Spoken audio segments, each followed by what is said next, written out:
President Ibrahim Traoré stared through the tinted windows of his armored vehicle as it wound through the dusty streets of Ouagadougou. The capital of Burkina Faso shimmered under the relentless afternoon sun, its citizens going about their business, unaware of the growing threat that had prompted this unexpected change to the president's schedule. "How long has this been happening?" Traoré asked, his voice calm despite the gravity of the situation. At 35, he was one of Africa's youngest leaders, thrust into power through extraordinary circumstances. His military uniform, worn with precise attention to detail, contrasted with the casual business attire of his chief of security, Marcel Ouedraogo. 3 weeks, Mr. President," Marcel replied, checking the secure folder in his hands. "The intelligence reports suggest a new plot, different from previous attempts." Traoré nodded. Since taking power, he had survived 4 assassination attempts. Each one had hardened him, sharpened his instincts, but this time felt different. "And you believe the threat is internal? Someone in my staff?" The question hung in the air, heavy with implications. Marcel's expression remained professional, betraying nothing. "We have reason to believe someone close to you has been compromised. The kitchen staff specifically." The president's jaw clenched. The kitchen staff had access to everything he consumed. It was an obvious vulnerability, one he had addressed with rigorous security protocols. Yet somehow, those protocols had been breached.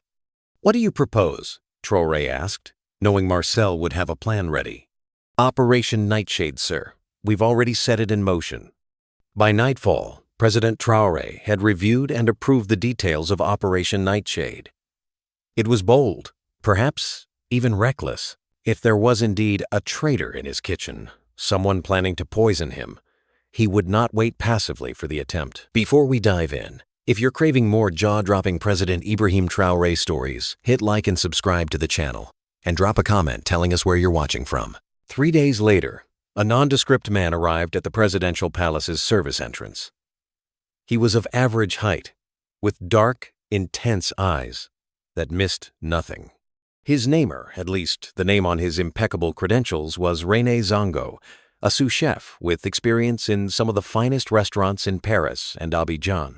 "Your references are impressive, Mr. Zongo," said Madame Konate, the palace's head of household staff, as she led him through the immaculate corridors.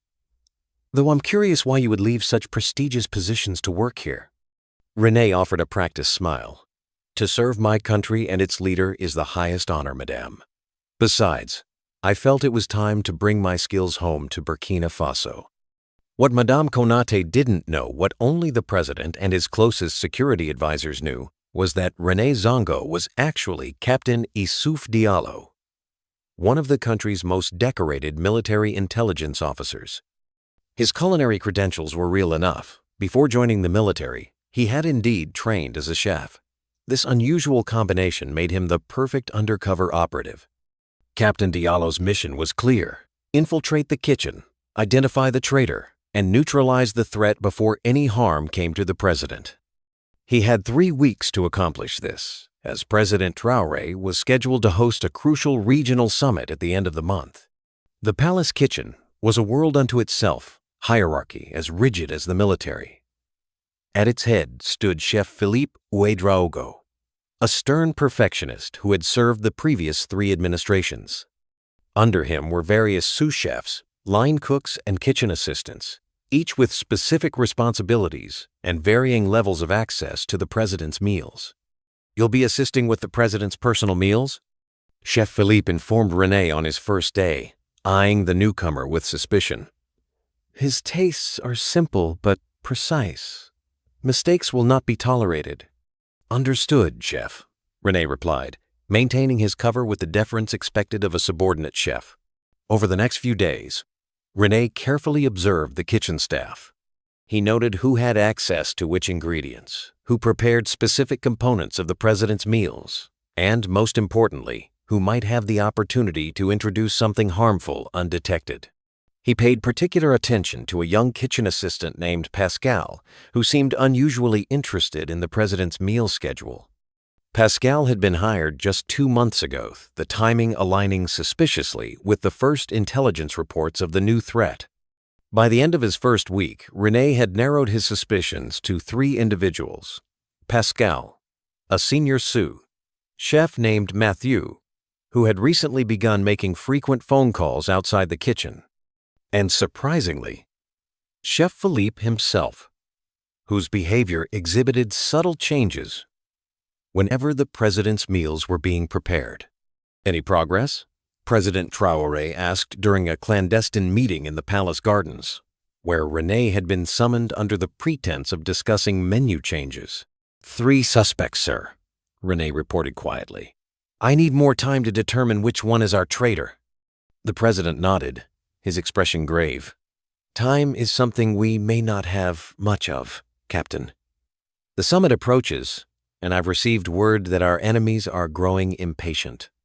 Unknown to both men, their conversation was being observed from a distance by Chef Philippe, whose decades of service had taught him to recognize when something unusual was happening in his domain.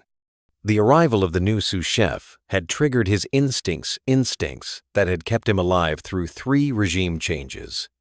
The following day, René found himself assigned to prepare the president's favorite cassava stew, a dish that required skilled handling of potentially dangerous raw ingredients. As he worked, he noticed Chef Philippe watching him more closely than usual. "You have an unusual technique," the head chef commented, appearing suddenly at René's side. "Where did you say you trained?"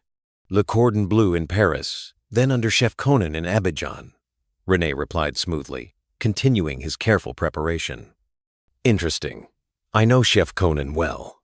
He never mentioned you." Philippe's tone was casual, but his eyes were sharp, evaluating. René maintained his composure. "He takes on many apprentices. I wouldn't expect him to remember everyone." The exchange left René uneasy. His cover might be compromised sooner than anticipated. He needed to accelerate his investigation. That evening, after the kitchen had closed, René returned under the pretense of preparing special bread for the president's breakfast. In reality, he was searching for evidence on unusual ingredients, hidden communications, anything that might confirm his suspicions. In the depths of a storage pantry, he discovered a small, unmarked vial hidden behind sacks of imported rice. The liquid inside had no discernible smell, but René recognized it immediately, a colorless, odorless compound that could easily be mistaken for water, but was, in fact, a slow-acting poison derived from a rare plant found only in certain regions of West Africa. Before he could secure the evidence, a noise alerted him. Turning quickly, he found himself face to face with Pascal. "Looking for something specific, Chef René?" the young assistant asked, his hand casually drifting toward a nearby knife block. "Just familiarizing myself with our inventory," René replied, calculating his options. In the confined space of the pantry, his combat training would give him an advantage, but subduing Pascal quietly would be challenging.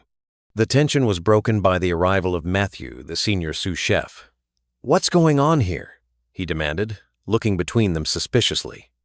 René made a split-second decision. "Pascal was showing me where we keep the specialized ingredients. I'm preparing something special for the president tomorrow." Mathieu's eyes narrowed. "At this hour, all meal preparations for the president must be approved by Chef Philippe." "Of course," René agreed smoothly. "I'll discuss it with him first thing in the morning." The encounter left René with more questions than answers. Was Pascal the traitor caught in the act? Or was Mathieu's timely arrival part of a larger conspiracy? And what of Chef Philippe, whose behavior had grown increasingly suspicious? The next day brought the most dangerous phase of Operation Nightshade. President Traore had requested a private lunch in his study, a meal that would be prepared solely by René. It was a calculated risk, creating a controlled environment where any assassination attempt would have to go through the undercover captain first. René prepared the meal with meticulous care, a traditional dish of grilled fish with rice and vegetables. As he worked, he maintained constant vigilance, aware that the real traitor might attempt to interfere. Sure enough, as he was putting the finishing touches on the president's plate, Chef Philippe entered the preparation area. "This is the president's meal?" he asked, inspecting the dish with professional scrutiny. "Yes, chef. prepared exactly to his preferences. Philippe nodded slowly. It needs a final touch. Before René could object, the head chef reached into his pocket and withdrew a small glass bottle.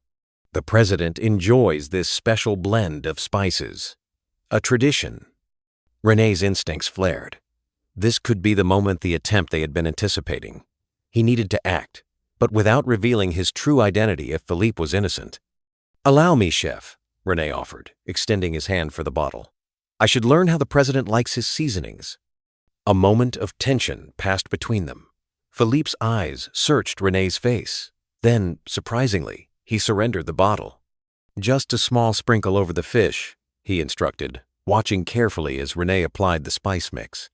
The meal was delivered to the president's study by René himself, accompanied by a discreet signal to the security detail that the food should be considered potentially compromised. President Traore, aware of the plan, would pretend to eat while the food was actually secured for testing. What happened next, however, was entirely unexpected. As René placed the meal before the president, Traore dismissed the other staff from the room. Once they were alone, he looked directly at the undercover captain. "Is it poisoned?" he asked bluntly. "I believe so, sir," René replied. "Chef Philippe added a special spice mix at the last moment. I couldn't prevent it without compromising my cover." To René's shock, President Traore picked up his fork. "Then we shall see." "Sir, with respect, you cannot." "Captain Diallo," the president interrupted, using René's real name for the first time since the operation began. "Sometimes the only way to draw out a snake is to offer it prey it cannot resist." Before René could stop him, President Traore took a bite of the fish. The next few hours unfolded in a controlled chaos. The president showed no immediate signs of poisoning, but René insisted on blood tests and constant monitoring. Security throughout the palace was quietly heightened, with key suspects placed under discreet surveillance. By nightfall, laboratory results confirmed René's suspicions. The president's food had indeed been laced with a substance designed to cause gradual organ failure symptoms that would appear natural in a man known to work 18-hour days under immense pressure. "It was in the spice mix," René reported during an emergency meeting with Marcel and the president, who showed no ill effects thanks to the antidote administered immediately after the meal. "Chef Philippe is definitely involved, but I don't believe he's working alone." "What makes you say that?" Marcel asked. "The poison is sophisticated military grade, and the placement of the vial, I found, suggests someone with access to our secure supply chains. This isn't the work of a disgruntled chef. It's a coordinated operation." President Traore, appearing remarkably calm for a man who had just been poisoned, nodded in agreement. "The question now is whether we move against them immediately or use this opportunity to uncover the entire network." The decision was made. Operation Nightshade would continue, but with a crucial adjustment. The president would pretend to fall gradually ill, creating the impression that the poisoning was working. This would potentially encourage the conspirators to reveal themselves as they moved to the next phase of their plan. René's role would expand, no longer just seeking to identify the immediate threat. He would now be positioned as a potential recruit for the conspiracy, a disaffected citizen who might be sympathetic to those seeking to remove the young president from power. The next morning, news circulated through the palace that President Traore was feeling unwell. He canceled 2 meetings and was seen by the palace physician, who left looking concerned. By afternoon, rumors had begun to spread throughout Ouagadougou that the president was seriously ill. In the kitchen, René observed the reactions carefully. Pascal appeared nervous, constantly checking his phone. Mathieu remained outwardly calm, but had a private conversation with Chef Philippe that ended abruptly when René approached. Most telling was Chef Philippe himself. The head chef maintained his professional demeanor, but René noticed a subtle change in his behavior, a lightness to his step. A hint of satisfaction in his eyes as reports of the president's declining health reached the kitchen staff. That evening, as René was leaving the palace after his shift, he was approached in the parking area by Pascal. "You're new here," the young assistant said, his voice low. "You don't have the same attachments as others." "What do you mean?" Renee asked, feigning ignorance while remaining alert. Pascal glanced around before continuing. "Things are changing in our country. The president is not well. Those who position themselves correctly now will benefit when new leadership emerges." It was a clumsy recruitment attempt, but it confirmed Renee's suspicions. Pascal was definitely involved, likely as a low-level operative within the conspiracy. "I'm just a chef," Renee replied carefully. "I try not to involve myself in politics." "Sometimes politics involves you, whether you want it or not," Pascal countered. Think about it. There may be opportunities for advancement coming soon. With that cryptic message, Pascal departed, leaving Renee to report the encounter to Marcel. The conspiracy was beginning to reveal itself, but the full extent and the ultimate masterminds behind it remained hidden. As dawn broke over Ouagadougou, the presidential palace was gripped by an atmosphere of quiet tension. Word had spread that President Traoré's condition had worsened overnight. He had been seen staggering slightly during a brief appearance, his normally vibrant complexion ashen, his eyes lacking their characteristic sharpness. In reality, the president was in perfect health, secluded in a secure wing of the palace with only his most trusted advisors aware of the deception. The performance, complete with makeup to simulate illness and a carefully choreographed display of weakness, was designed to accelerate the conspirators' timeline, forcing them to act before they were fully prepared. Renee arrived at the kitchen earlier than usual, determined to gather more information. The atmosphere among the staff was subdued, with hushed conversations that ceased whenever he approached. Chef Philippe was unusually distracted, twice making minor errors in preparation, something Renee had never witnessed before. "You seem troubled, Chef," Renee commented when they were momentarily alone. Philippe straightened, his professional mask slipping back into place. "These are troubled times," he replied cryptically. "When a nation's leader falters, everyone feels the uncertainty."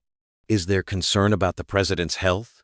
Renee probed, watching Philippe's reaction carefully. "Presidents come and go," Philippe said, his voice dropping to barely above a whisper. "Those who serve in this palace learn to adapt to new masters.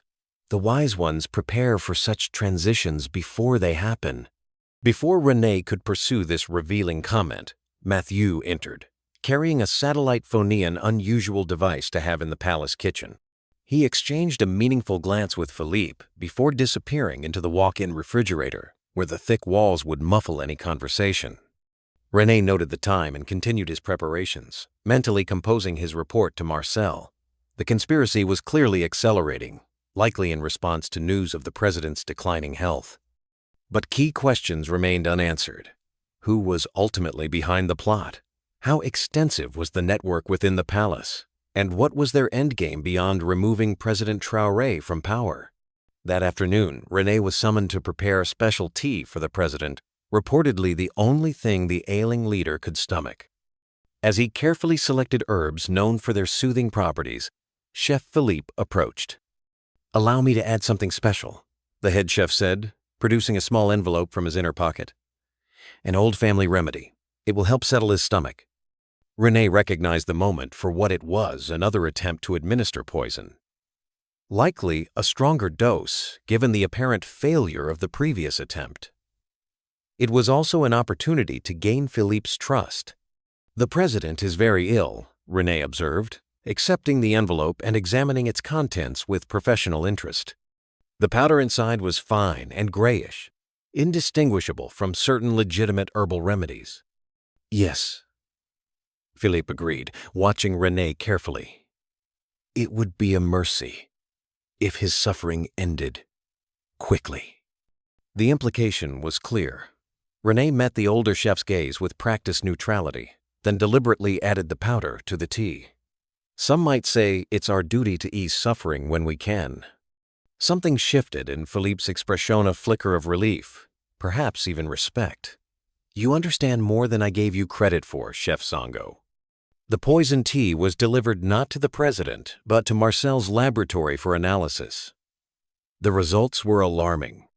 The powder contained a lethal dose of a sophisticated toxin that would cause rapid cardiac arrest to death that could easily be attributed to the stress of leadership and the president's supposedly deteriorating condition. "They're escalating," Marcel concluded during their secure briefing. "Moving from a slow poison to something immediate. They must believe the president is vulnerable now." President Traore listened intently, his healthy appearance a stark contrast to the ailing figure he had presented publicly. "Captain Diallo, you've gained Chef Philippe's confidence. What is your assessment?" "He's a key player, sir, but not the architect," René replied confidently. "His knowledge of poisons is sophisticated, but his political awareness seems limited. I believe he's been promised protection and position in whatever regime is planned to follow yours." "And the others? Pascal and Mathieu?" "Pascal is definitely involved a low-level operative, eager but inexperienced. Mathieu is more concerning. The satellite phone suggests external communication, possibly with the true masterminds." The president considered this information, then made a decision that surprised both men. "Tomorrow, I will die." The announcement of President Ibrahim Traoré's death came at dawn the following day. According to the official statement, he had suffered a massive heart attack in the early hours of the morning. His body, the announcement claimed, was being prepared for a state funeral. The news sent shockwaves through Burkina Faso and across West Africa. In the streets of Ouagadougou, confused citizens gathered, some in genuine mourning, others in anxious anticipation of what might follow. International news agencies scrambled to report on the sudden death of the young leader who had promised a new direction for his troubled nation. Within the palace, René observed the reactions of the kitchen staff with meticulous attention. Chef Philippe maintained a somber professionalism, but twice René caught him checking his watch with barely concealed anticipation. Pascal was visibly nervous, his hands trembling as he prepared vegetables. Most telling was Mathieu, who had abandoned all pretense of work and was constantly on his satellite phone, speaking in hushed, urgent tones. By mid-morning, security around the palace had visibly changed. Several unfamiliar faces appeared among the guardsmen whose uniforms were correct, but whose bearing suggested military training beyond that of typical palace security. "The replacements have arrived," Marcel informed René during a brief coded exchange in a service corridor. "We've identified 3 different groups converging on the palace. They believe they're filling a power vacuum." The trap was set. While the world believed President Traoré was dead, he was actually directing a counter-operation from a secure location. The announcement of his death had accelerated the conspirators' timeline, forcing them to reveal themselves and their connections as they moved to secure power. By noon, a convoy of unmarked vehicles arrived at the palace's main gate. From his position in the kitchen, René could see heavily armed men in civilian clothes being admitted without the usual security protocols. Among them was a figure he recognized immediately from intelligence briefings. Colonel Dimitri Savadogo, a former military officer with known connections to foreign mining interests. "It's Savadogo," René reported via his concealed communication device. "He's entering the executive wing now." "Understood," came Marcel's terse reply. "Maintain your position. The president wants to see how far this goes before we intervene." Within the hour, the palace's communication systems were seized, and an announcement was prepared declaring the formation of a National Salvation Committee headed by Colonel Savadogo. The announcement, not yet broadcast, claimed that President Traoré had been poisoned by foreign agents seeking to destabilize Burkina Faso, cynical attempt to redirect blame while positioning Savadogo as the nation's savior. In the kitchen, the atmosphere had transformed. Chef Philippe was now openly directing staff to prepare an elaborate meal for the new leadership, while Mathieu coordinated with the incoming security forces. Pascal strutted about with newfound importance, threatening staff who appeared hesitant or confused. René continued his charade, expressing cautious support for the changes while gathering critical intelligence on the coup's participants. He learned that Savadogo had promised mining concessions to foreign interests in exchange for financial backing and international recognition of his regime. Chef Philippe had been guaranteed continued employment and substantial rewards. Lesser conspirators like Pascal had been motivated by simple promises of advancement and protection. As evening approached, Savadogo gathered his inner circle in the presidential conference room, the very place where Traore had planned to host the upcoming regional summit. With champagne already flowing, the coup leaders began dividing responsibilities in the new government. It was then that Operation Nightshade entered its final phase. The power in the palace abruptly cut out, plunging the building into darkness for 3 critical seconds before emergency generators activated.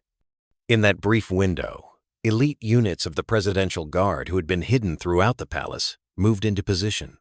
When the lights returned, the conference room door burst open. Colonel Savadogo reached for his sidearm, but froze at the sight that greeted him. President IBRAHIM TRAORÉ stood in the doorway, very much alive, flanked by loyal security forces with weapons drawn. "Colonel Savadogo," the president said, his voice steady and authoritative, "I believe you're sitting in my chair." The coup collapsed with remarkable speed. Without firing a shot, the Presidential Guard secured the building, disarming and detaining the conspirators. Those who had believed themselves moments away from power now found themselves facing charges of treason. In the kitchen, the scene was equally dramatic. René, dropping his chef's disguise, personally arrested Chef Philippe, who stared in disbelief at the man he had tried to recruit into his conspiracy. You're not a chef," Philippe stammered, as military handcuffs were secured around his wrists. "Actually, I am," René replied with a grim smile. "I just have another job as well." Mathieu attempted to destroy his satellite phone but was quickly subdued. Pascal, seeing the operation unraveling, tried to flee but was intercepted at a service exit.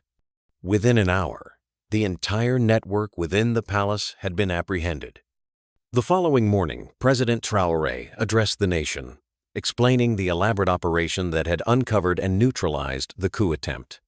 He spoke candidly about the foreign interests that had sought to control Burkina Faso's valuable mineral resources through a puppet regime, naming specific international corporations and their local collaborators. "This was not just an attempt to remove me from office," he declared, his voice resolute. "It was an attempt to steal our nation's future, to place our resources in foreign hands, while our people continue to suffer in poverty." The address was met with an outpouring of public support. Spontaneous celebrations erupted in Ouagadougou and other major cities. International reaction was mixed, with some Western nations expressing concern over the president's accusations, while regional leaders offered unequivocal support.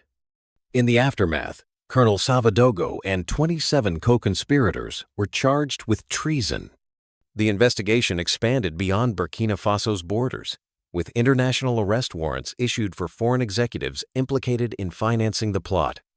Evidence gathered during Operation Nightshade was shared with neighboring countries facing similar destabilization attempts. 1 week after the failed coup, President Traoré summoned Captain Issouf Diallo to his office. The undercover operation had concluded, and René Zongo had officially resigned from the palace kitchen staff. "Captain," the president began, "your service to this nation has been extraordinary. Few men would willingly taste food they believed to be poisoned." Diallo stood at attention, his military bearing a stark contrast to the deferential chef he had portrayed for weeks. "I was never in danger, Mr. President. I've trained extensively to recognize poisons by sight and smell." President Traoré smiled. "Nevertheless, your courage and commitment deserve recognition." He gestured to a box on his desk. "These are the Presidential Medals of Valor and Intelligence. Only 12 have ever been awarded in our nation's history." As the captain accepted the honors with appropriate gravity, the president continued, "There is another matter I wish to discuss. The position of Chief of Presidential Security will soon be vacant. Marcel is returning to field operations at his request." Captain Diallo looked surprised. "Sir, I am honored, but there are more senior officers. Who haven't proven themselves as you have, Traore interrupted.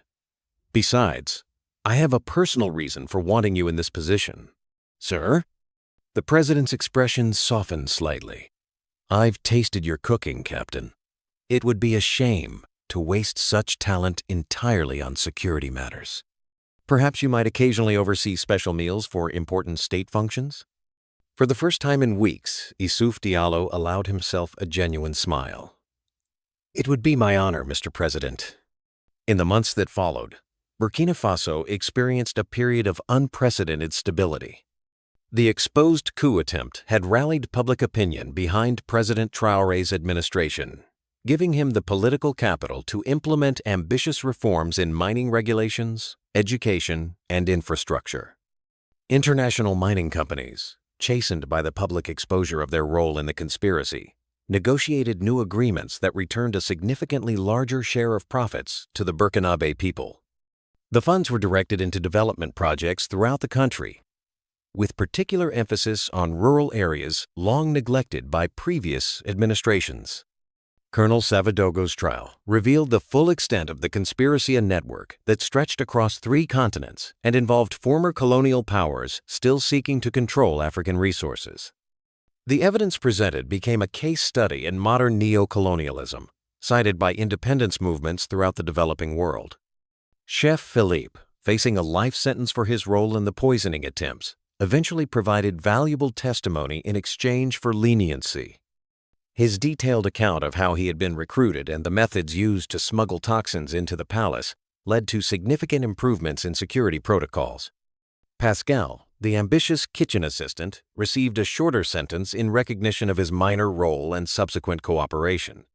Mathieu, whose satellite phone communications had provided crucial evidence against the foreign conspirators, was granted partial immunity in exchange for his testimony in international courts. 1 year after Operation Nightshade, President Traoré hosted the delayed Regional Summit event that symbolized Burkina Faso's emergence as a leader in West African affairs. The presidential palace, once infiltrated by conspirators, now stood as a symbol of national resilience and sovereignty. The summit banquet, prepared under the watchful eye of Chief of Presidential Security Issouf Diallo, had indeed maintained his culinary skills, was pronounced a diplomatic triumph. Among the specially created dishes was a subtly spiced cassava stew, served with a story that both amused and sobered the assembled dignitaries. This very dish, President Traoré told his guests, once contained poison meant to end my life. Today, it represents our nation's journey transforming what was intended for harm into something that brings nourishment and joy. As glasses were raised in toast to this sentiment, few noticed the subtle exchange of glances between the president and his security chief. Both men knew that beyond the celebratory atmosphere, vigilance remained essential.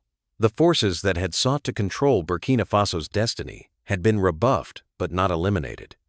For President IBRAHIM Traoré, the lesson of the poison plot extended beyond security protocols and political maneuvering.